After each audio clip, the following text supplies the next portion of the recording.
धारावी प्रकल्पग्रस्तांचं कुर्ला भागामध्ये पुनर्वसन करण्यास शिवसेना शिंदे गटाच्या आमदारांनीच विरोध केलाय। धारावीतील हजारो प्रकल्प बाधितांचं कुर्ला नेहरू नगर मधील मातृदुग्धशाळेच्या 8 एकर जागेवर पुनर्वसन करण्याचा निर्णय मुख्यमंत्री एकनाथ शिंदेंच्या महायुती सरकारनं घेतलाय। मात्र सरकारच्या निर्णयाविरोधात सत्ताधारी आमदार मंगेश कुडाळकरांच्या नेतृत्वात कुर्ल्यातील नागरिकांनी आज आंदोलन केलं।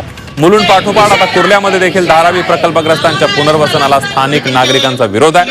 धारावी प्रकल्पग्रस्तांना पुनर्वसन या ठिकाणी होऊ नये यासाठी मुख्यमंत्र्यांकडे पाठपुरावा करणार असल्याचं मंगेश कुडाळकर यांनी यावेळेला सांगितलं।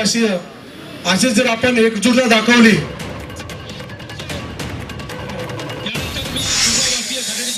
या डेअरीच्या जागेवरती धारावीमधील होणाऱ्या प्रकल्पासाठी रहिवाशांचं पुनर्वसन आज या ठिकाणी होण्याचा GR हा परवा निघाला आणि त्याचा निषेध व्यक्त करण्यासाठी आम्ही सर्व कुर्लेकर आज या ठिकाणी उपस्थित झालेलो आहोत।